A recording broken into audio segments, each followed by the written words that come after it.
Movie की शुरुआत में पाइपर को दिखाया जाता है। पाइपर एक ब्लाइंड लड़की है। इस वजह से स्कूल की कुछ लड़कियां पाइपर का हमेशा मजाक उड़ाती है। पाइपर को पिक करने उसका 17 साल का स्टेप ब्रदर एंडी आता है। पाइपर दुखी थी क्योंकि वो लड़कियां उसका मजाक उड़ा रही थी, मगर एंडी उसे कहता है कि वो तो उसकी तारीफ कर रहे थे। यही हम देखते हैं कि इन दोनों के बीच बहुत अच्छा बॉन्ड होता है। घर पहुंचते ही दोनों देखते हैं कि उनकी फादर फिल की बाथरूम में ही मौत हो गई है, वो भी खौफनाक तरीके से। इस हादसे के बाद दोनों बच्चों को फॉर्मर काउंसलर लॉरा के साथ रहने भेज दिया जाता है, क्योंकि दोनों अंडर एज थे और उनका कोई लीगल गार्डियन नहीं था।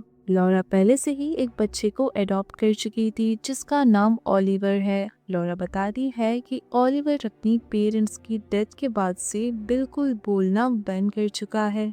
एंडी को धीरे धीरे लॉरा और ओलिवर की अजीब हरकतों से शक होने लगता है, खासकर जब उसे लगता है कि लॉरा पाइपर को ज्यादा इम्पोर्टेंस दे रही है। फिल के फ्यूनरल में लॉरा चोरी छिपके उसके मृत शरीर से उसके बाल निकाल लेती है। उसी रात लॉरा एंडी से उसके पिता के बारे में पूछती है।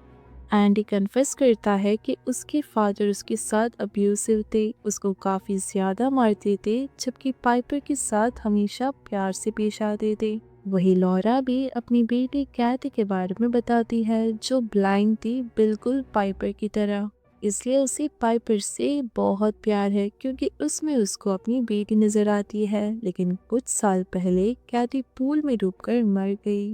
दोनों यहाँ पर एक इमोशनल मोमेंट शेयर करते हैं। इसके बाद यहाँ रिवील होता है कि ओलिवर असल में एक डीमन से पोसेस्ड है, जिसे लॉरा ने ओलिवर के अंदर डाला है कैथी को जिंदा करने के रिचुअल के लिए। अगले दिन लॉरा ओलिवर को एक कमरे में बंद करके कुछ जरूरी काम से पाइपर के साथ बाहर जाती है। उसके जाते ही एंडी ओलिवर को उस कमरे से आजाद कर देता है जिसमें लॉरा ने उसे बंद किया होता है, और ओलिवर को अपनी मन की बात पेपर पर लिखने को कहता है। मगर ओलिवर अचानक एक चाकू खाने की कोशिश करता है और अपना मुंह बुरी तरह जख्मी कर लेता है। जब एंडी उसे लॉरा के घर के चारों तरफ बने व्हाइट बॉर्डर के पार मदद के लिए ले जाता है, ओलिवर को सदमे आने लगते हैं और वो पहली बार बोलता है हेल्प मी। एंडी काफी ज्यादा कंफ्यूज था, लेकिन तभी लॉरा आती है और तुरंत ओलिवर को फिर से घर के अंदर ले जाती है। बाद में एंडी देखता है कि ओलिवर ने उस कागज पर बर्ड लिखा है। लॉरा टीवी पर एक टेप चलाती है जिसमें वो एक रिचुअल को फॉलो करके ओलिवर के अंदर फिर से डीमन डाल देती है, क्योंकि उस व्हाइट बॉर्डर को पार करने की वजह से डीमन की शक्ति कमजोर हो गई थी और उसे एंडी के पिता फिल के बाल खिला देती है जो उसने फ्यूनरल में निकाले थे। दूसरी तरफ नहाते वक्त एंडी को हैलुसिनेशन होता है जिसमें उसे अपने पिता फिल दिखाई देते हैं और वो बस एक चीज कहते हैं और वो है शील डाई इन द रेन, यानी वो बारिश में मरेगी। एंडी काफी ज्यादा डर जाता है और स्लिप होकर गिर जाता है। होश आने पर वो अस्पताल में होता है। इसी बीच लॉरा पाइपर को अपनी बेटी कैथी के पुराने वीडियोस दिखाती है, जिसके बाद गार्डन के शेड में ले जाती है। यहाँ हम देख पाते हैं कि कैथी की डेड बॉडी को फ्रीजर में रखा गया है, लेकिन बेचारी पाइपर ये सब नहीं देख पाती। लॉरा पाइपर को कैथी का स्वेटर पहना देती है।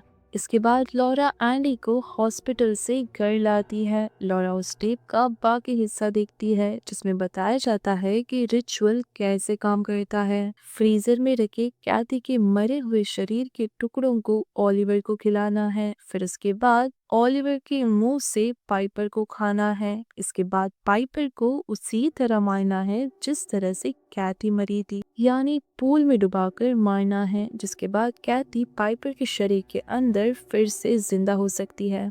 लॉरा का प्लान होता है बारिश के दौरान पाइपर को पूल में डुबाकर मारना और ओलिवर को डेड बॉडी खिलाना। इसके बाद उसी रात लॉरा सोते हुए पाइपर को सिर पर जोर से मारती है और इसमें एंडी को फ्रेम करती है और कहती है कि एंडी कुछ दिनों से बदल गया है। उसको अपने पिता के मरने के बाद से हैलुसिनेशंस आ रहे हैं और नहाते वक्त अपने पिता नजर आए थे। वो ये इसलिए करती है ताकि भाई बहन के बीच दरार आए और लॉरा का प्लान भी कामयाब हो जाता है, जिस वजह से एंडी गुस्सा होकर घर से बाहर जाता है। ओलिवर के अंदर का डीमन और ज्यादा भूखा होने लगता है, वो चीजों को खाने लगता है और आखिर में खुद के शरीर के टुकड़े खाना शुरू करता है। दूसरी तरफ एंडी को लॉरा पर काफी ज्यादा शक होता है और वो एजेंसी जाता है जहां वो एक मिसिंग चाइल्ड का पोस्टर देखता है जिसका नाम है कॉनर बर्ड। तब उसे रियलाइज होता है कि ओलिवर ही असल में कॉनर है और लॉरा ने उसे किडनैप करवाया है। वो तुरंत ऑफिसर वेंडी को ये बात बताता है। वेंडी पहले तो मना करती है ये सोचकर कि एंडी बीमार है और ये उसका हेलुसिनेशन है, मगर एंडी के बार बार रिक्वेस्ट करने पर वो मान जाती है।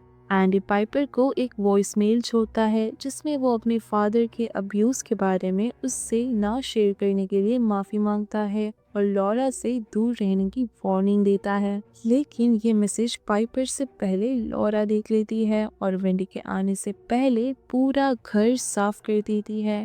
वेंडी वहां पहुंच जाती है। इसी दौरान लॉरा इमोशनल होकर अपना पूरा प्लान कन्फेस कर देती है, लेकिन वेंडी इसके खिलाफ होती है।